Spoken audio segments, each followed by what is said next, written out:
Good morning, students. Today we are going to perform the conventional synthesis of para-bromoacetanilide by using bromination reaction.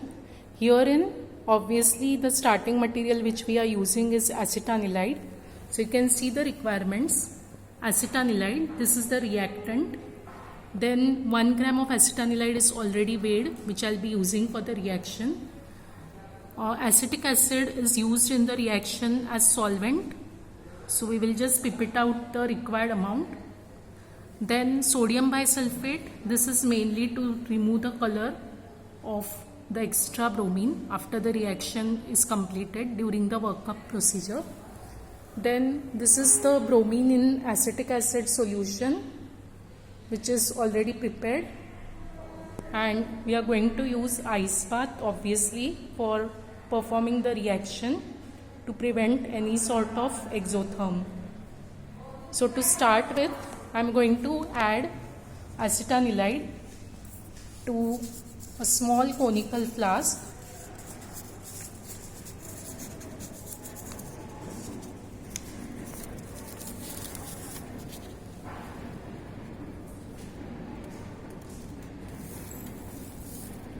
So the amount which I have taken is 1 gram of acetanilide.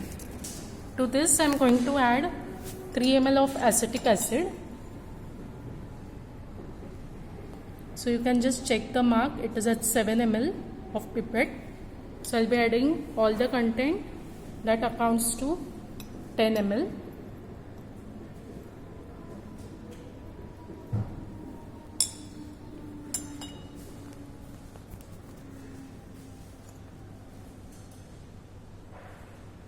And I'll just shake this mixture.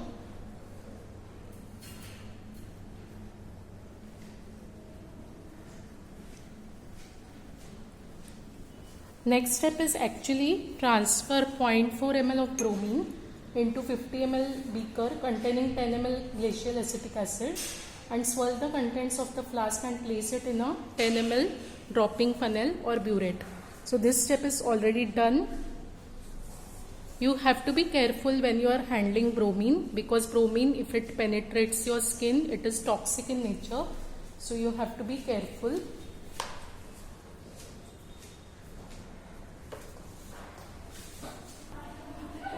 Next step is you have to chill the contents of the conical flask, which contains acetanilide and acetic acid.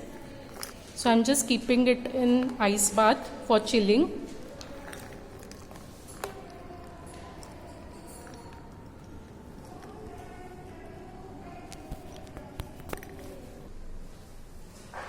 Next step is, after chilling the contents of the flask containing acetanilide and acetic acid in ice bath, we are supposed to add the prepared bromine solution in acetic acid drop wise with stirring, constant stirring. So swirling the flask, all of the contents is to be added slowly.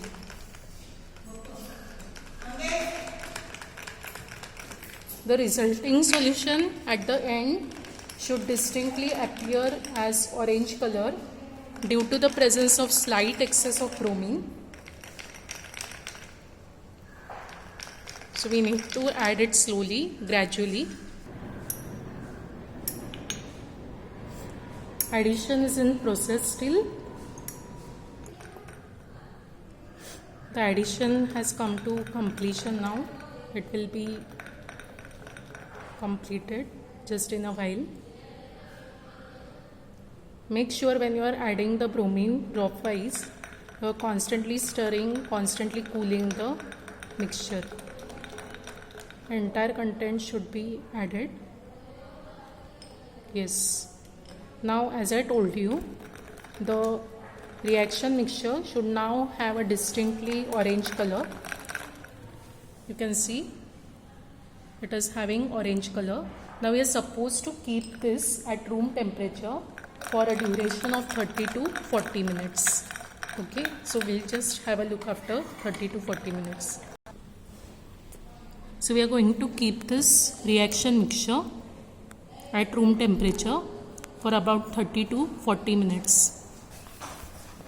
Okay, Now you can look at the color of the reaction mixture. Initially it was dark brown orange color when we left it at room temperature for 30 to 40 minutes. Now 40 minutes is completed and you can just have a look. The color is much more lighter and it is yellowish rather than orange. Now what we are going to do is, we have taken 40 ml of ice cold water in a beaker. I am just going to pour this mixture, the product mixture.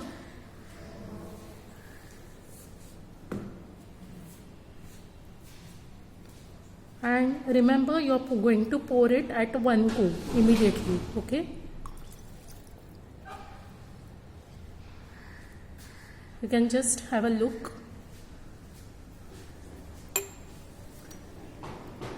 White colored product has precipitated out.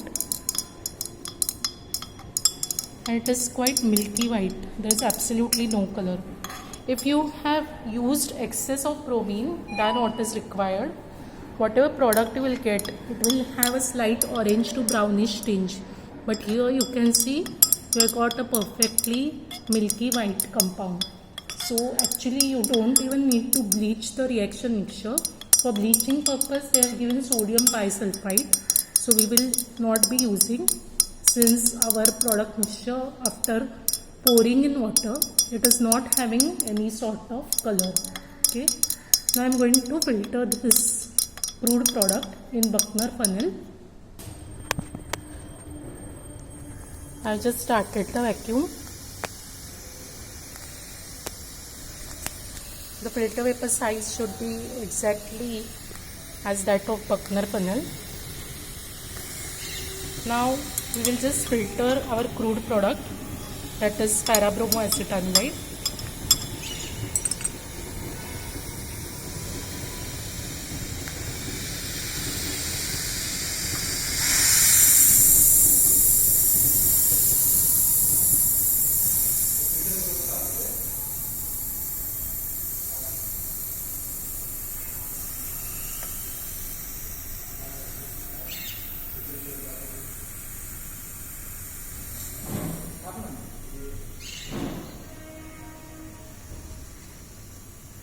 We have got good yield of crude para-bromoacetanilide.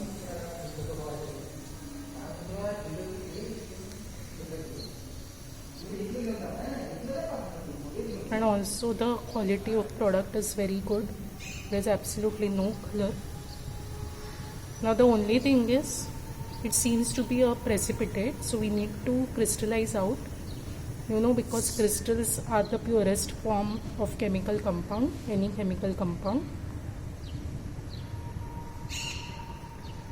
Now you can see to the beaker, there are still some crystals. So we will just give washings with ice cold water. Swirl the beaker. Don't give too much of washings, just give what is required. I am just increasing the vacuum slightly so that the product dries properly.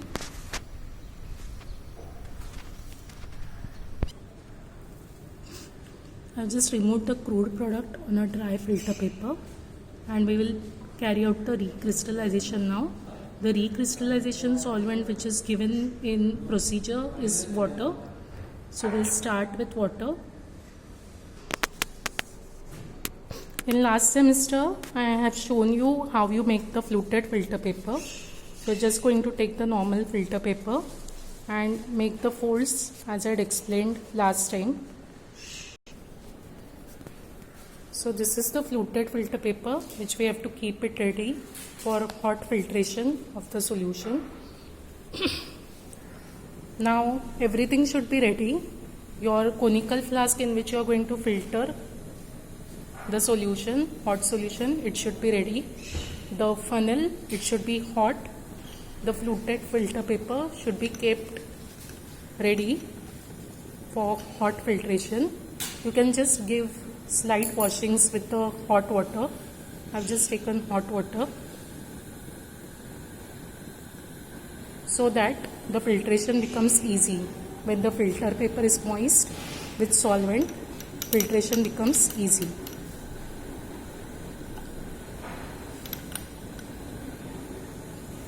Now we'll start with the recrystallization. So we have kept everything ready. I'm just going to transfer the crude product to a conical flask in which we are going to perform recrystallization. So I've transferred the crude para-bromoacetanilide in a conical flask. I'm taking hot water. The reason we should use hot water or hot solvent is so that we expose the compound to heating for a short time. Also remember that you are going to use minimum amount of solvent that is required, because otherwise the saturation will not be reached, and you know the first and important, that is prerequisite for crystallization, is a saturated, supersaturated solution. Okay, so we will just try to dissolve the compound in this hot solvent, which in this case is water.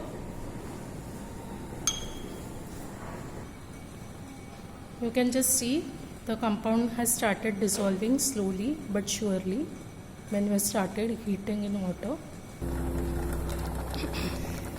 Even after heating at its boiling point for almost 5 to 10 minutes, you can see the compound has not dissolved completely. So probably it is some impurity. So I'll be filtering the solution now, hot. Here you can see the fluted filter paper is ready. The flask is ready. It is maintained in hot condition in water bath. So just pour the solution instantaneously.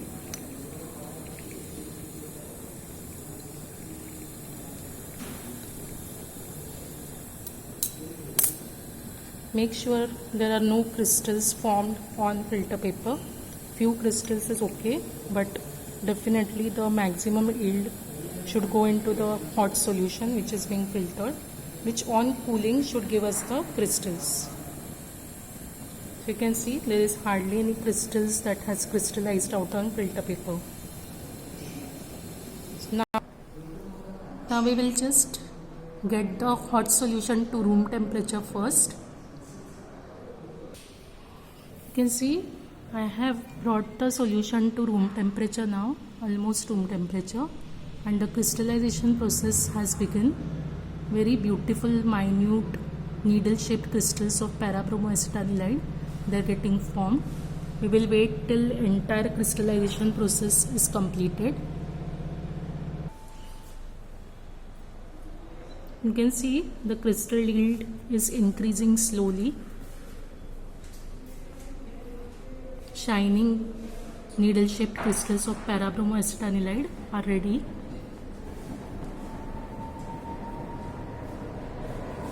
Now we'll place this in ice bath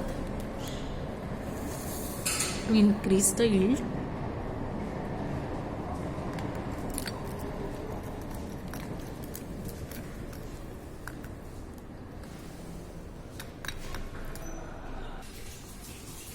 Sufficient cooling is done, and you can see now we have got the maximum yield of para-bromoacetanilide pure crystals after recrystallization.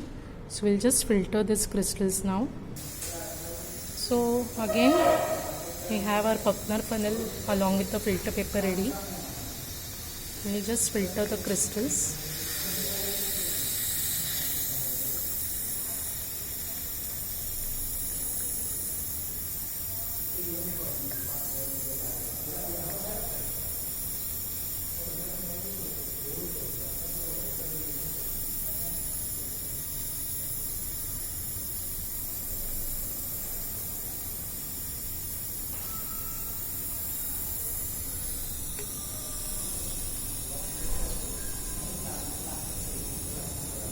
We'll dry the crystals as far as possible on the Buchner,